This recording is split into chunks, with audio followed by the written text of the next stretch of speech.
We will discuss about case number 8 in chapter 2 of our textbook of fraud examination. Let's put the case in context. It occurred in October 2001 in New Jersey. The perpetrator was a former optometrist. The victims, patients, and insurance companies. He was sentenced with 7 years in state prison.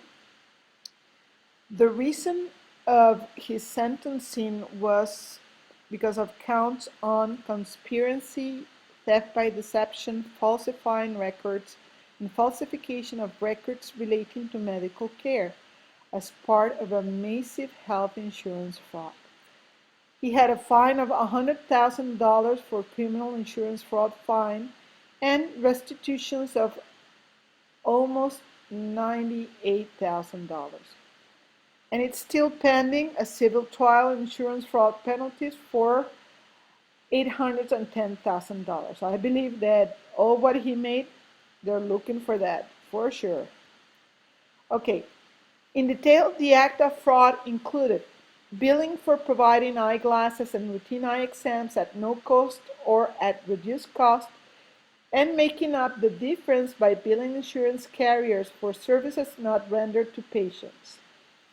Also creating almost 1,000 false patient records and charts and falsely billing insurance carriers for prescribed optometric services. It also included a billing insurance companies for services not rendered, like tests, optometric tests, and falsifying patient records and charts. So, the question asked in this case is, what factors provided the optometrist with an opportunity to commit fraud? Okay, and there are 6 factors that illustrate the role of opportunities in the fraud triangle. These are lack of controls that prevent and or detect fraudulent behavior, HOSO, inability to judge quality of performance, failure to discipline fraud perpetrators, lack of access to information, ignorance, apathy, and incapacity, and lack of an audit trail. These 6 factors are the ones that summarizes our textbook of fraud examination by Albrecht and Simbelman, okay? The 2 factors highlighted in green are the pertinence that provide an opportunity to commit fraud. So let's get in depth in these 2 factors.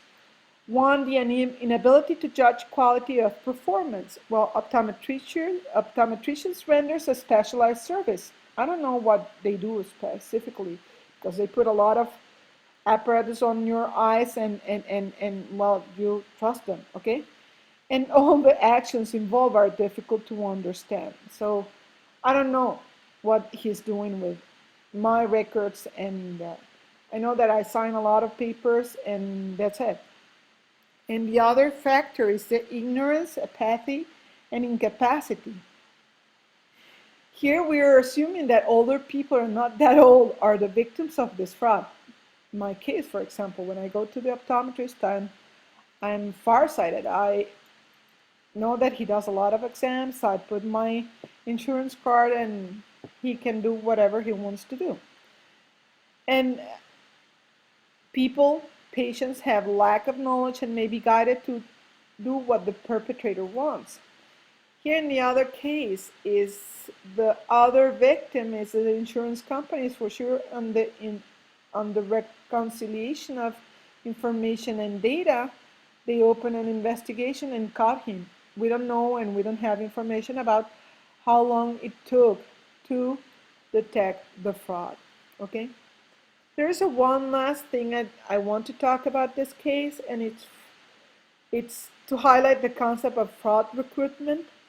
In this case, it's really evident the concept of power developed by Weber, okay? When it refers on fraud recruitment or like collusion or getting several people involved to commit fraud.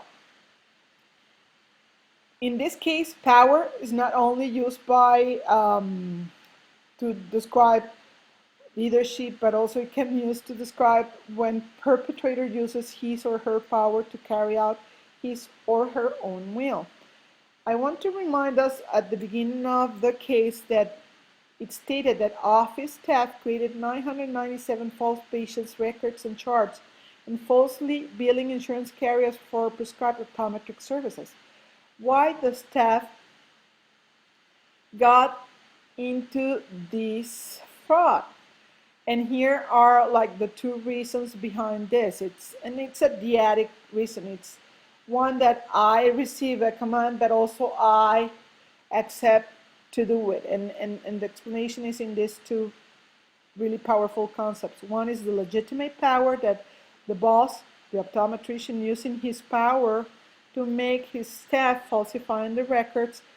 And then on the other side of the staff, the potential co-conspirator is the lack of knowledge, the fear of losing the job, and the level of obedience to his boss, okay? It helped to create the recruitment. So, this is the end. I hope you follow my analysis, and I will appreciate any of your feedback, comments, or other points of views, okay?